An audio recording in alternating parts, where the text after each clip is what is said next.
Hi guys, I'm going to be playing with a challenge with this new Slivers deck. I think it's actually quite strong. It's very similar to Stompy in general. It's a very aggressive deck, and it has Vines as kind of like the key disruption spell, which is also probably the best card in Stompy. And yeah, I think yes, I think this deck is very strong. I would say at least tier 2-ish, at least tier 2, maybe tier 1.5, or maybe even tier 1. I'm still trying to work out some of the card choices. But yeah, basically compared to Stompy, this deck is quite a bit better in the Boros matchup. Basically, the kind of thing with Slivers versus Stompy is that Slivers generates huge boards. Blockers don't really do anything. Like Augurs, of course, Skyfishers, Glinthawks, these things kind of just like, they don't trade with their Slivers. They're just chump blockers. So I think Slivers does a lot better against like Augurs. Like Augurs is not a 2-for-1 against Slivers. It's just a roadblock. So yeah, Slivers is and because it also Slivers goes really big. I think it's also slightly stronger against unfair decks, against things like Elves or maybe Boggles. Slivers can kind of just like overpower their boards, even though they're also like the opponent's also doing busted things, whereas it's kind of a little bit harder for Stompy to do so. In return, I would say it's definitely a little bit weaker against Delver strategies.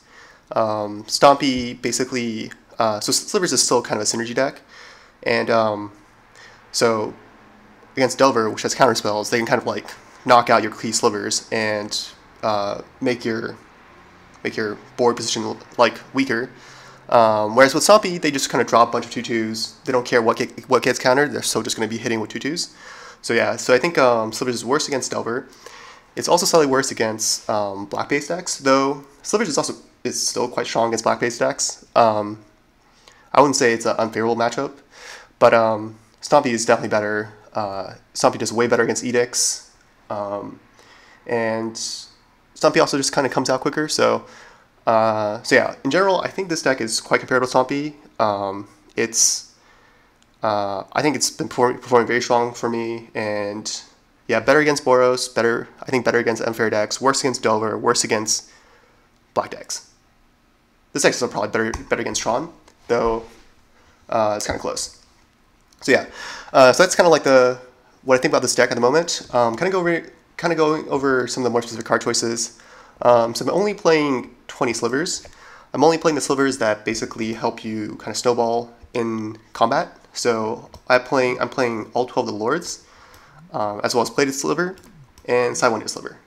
So Sidewinder Sliver is very good. It makes a bunch of like chump blocks, or makes a bunch of gang blocks, not that great. So like Elves, if they want to block you with like 6 Elves, they actually can't do that. So yeah, these basically generate kind of an overwhelming board position. Yeah, so one of the key things about Slivers is that like if you just have three Lords, that is a 2-turn clock by itself. Three creatures from Stompy can barely even get past an Augur, but 3 creatures from Sliver is basically just going to run your opponent down. So yeah, the creatures are when you can have a bunch of them together, they become very strong.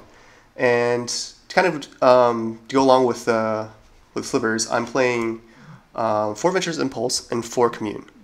So Commune is basically has I think almost a 70% chance of finding a Lord whenever you play it. It has like 90% chance of just finding any creature, but it has Commune basically you can consider it as a 3-mana Lord, which is definitely good enough, and it's kind of what this deck wants.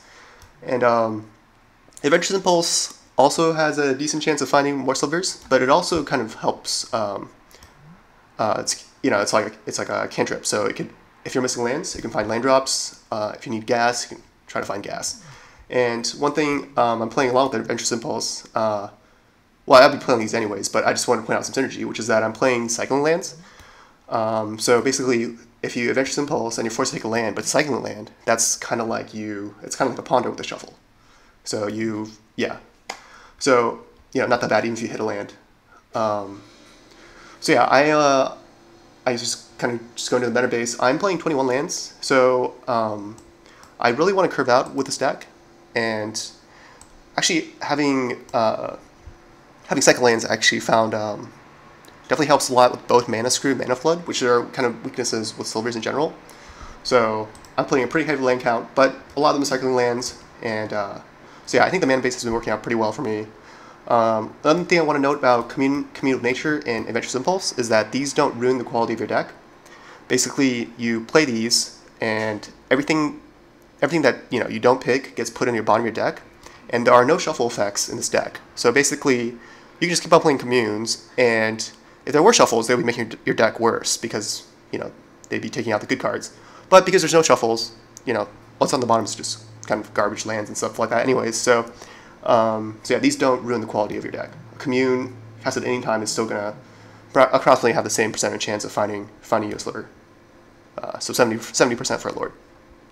And so yeah, kind of going along with that. So yeah, the whole strategy of this deck is to try to kind of like just try to snowball early with Slivers, because if you have a few copies of Slivers, it's very hard for your opponent to stop. One play pattern is like, so let's say you have 2 Slivers out, your opponent doesn't have a removal spell in their hand, they spend their entire turn to try to find a removal spell, they kill it, you play another Sliver, and you just keep on hitting, and basically, as long as you can keep a few Slivers on the board, they kind of overwhelm any blockers, and they hit for a lot of damage. So yeah, basically the whole goal of the deck is to get a hurt early, and so there's kind of two, both Vines and Mutagenic Growth to kind of help with that. Mutagenic Growth is amazing. I'm even considering adding the Convoke card, Gather Courage, I believe. Though I don't know how. I might try to add that. I only have 8 green Slivers, so it's kind of an issue. But Mutagenic Growth is amazing. It's basically a free counter against a lot of removal, including black removal. So like things like Disfigure, Echoing Decay, or like Sweeper effects. Of course, it's especially good against red removal. And there's a bunch of so I'll be keeping Mutagenic Growths against Stompy for sure. So like basically it's just kind of a free pump spell. So they calculate, Slivers kind of come out of the gates pretty slow. So if they Stompy or red deck wins, they come in with a creature, you just pump your Sliver and just eat one of their guys. And there's Vines. Vines is, I think, the best card in Stompy. It does so many things. It's protection, it's reach, and it's disruption. You can counter Ghostly Flicker, you can counter, like Rancors, like Elephant Guides, you can counter inside out stuff, you can counter just a ton of stuff. Yeah, Vines is amazing. And I'm playing 4 copies here. So this is kind of this right here is kind of the core of the deck. I have 3 flex slots, and so I've chosen to use 1 Standard Bearer and 2 Journey to Nowheres. Standard Bearer is kind of just like another protection spell for Slivers. I used to have a Benevolent Bodyguard, but I realized that Standard Bearer was pretty much just better. It does cost 1 mana more, but it draws removals from removal decks. But against unfair decks like Boggle, or aggro decks like Stompy, Heroic, basically this can kind of shut down their deck. So it's for 1 extra mana. Also, it has like a bunch of fringe applications like against Fling and stuff like that, Team of Battle Rage. So for 1 extra mana, I think it's definitely worth it to have Standard Bearers. And there's 2 Journey to Nowheres to just as some removal. So yeah, that's the main deck. Fairly straightforward. I think this is all this stuff here is kind of the core of the deck, and there's actually very few flex slots. I'm not playing. So things I'm not playing are I'm not playing Lead the Stampede, and I'm also not playing Virulent Sliver. So Virulent Sliver is the 1 mana Poison Sliver. I think they're only kind of good if you draw 2 Poison Slivers. I think that's a bit situational, and they are not very strong by themselves, or if you only have 1. So I didn't add Poison Slivers. And Lead the Stampede obviously doesn't have a high enough creature count to abuse it, but also I think Lead the Stampede is games where you play Lead the Stampede, I think, are not necessarily the games that you win. So I think games that you win with Slivers is ones which you snowball. I think kind of the thing that happens when you play Lead the Stampede is that you play Lead the Stampede, and then that gives your opponent a turn off to kind of like sculpt their hand and basically gather more removal spells. And basically then as you play out the Slivers from Lead the Stampede, they can just target the Lords and just basically knock out the Clee Slivers. So basically that turn off that you take a turn off from Lead the Stampede to cast Lead the Stampede, and it's hard to get the board back from that point. So I think Yeah, I don't know. I'm not. Actually, I'll say I haven't really tried Lead Stampede. I have tried a lot of deep analysis, and I didn't quite like it in Slivers. So yeah, maybe it's right. But I think this kind of I like this approach better, which is to kind of just try to snowball early, and just try to kill your opponent. Always play Sliver every turn, and then hopefully that'll kill the opponent.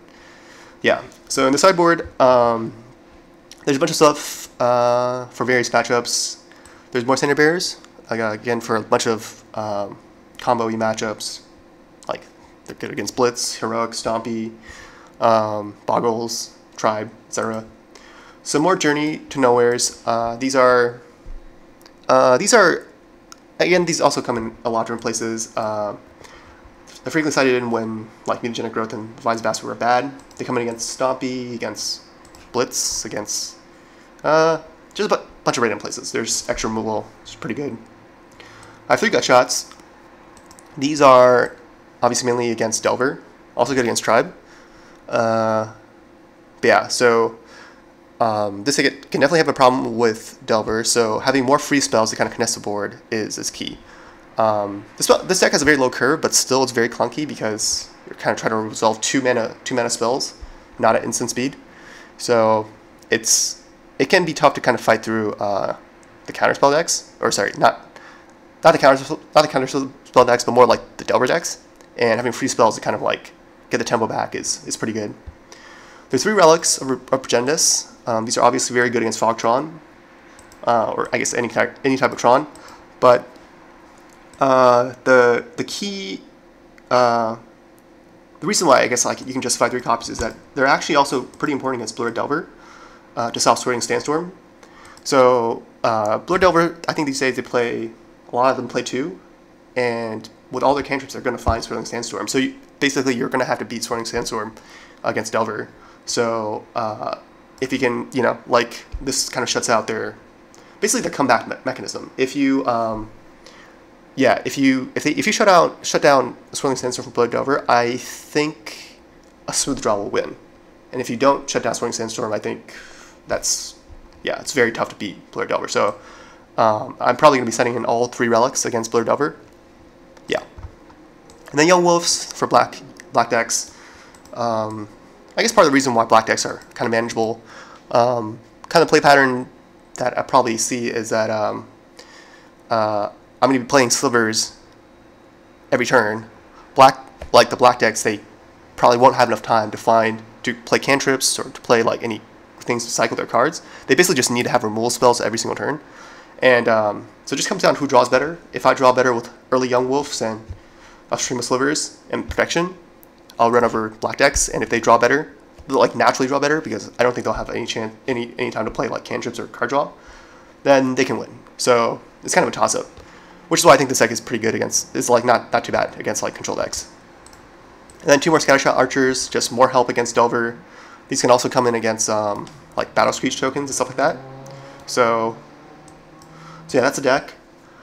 So yeah, I think this deck is quite good. I don't have the greatest success in playing green decks in challenges, so I will set my expectations low.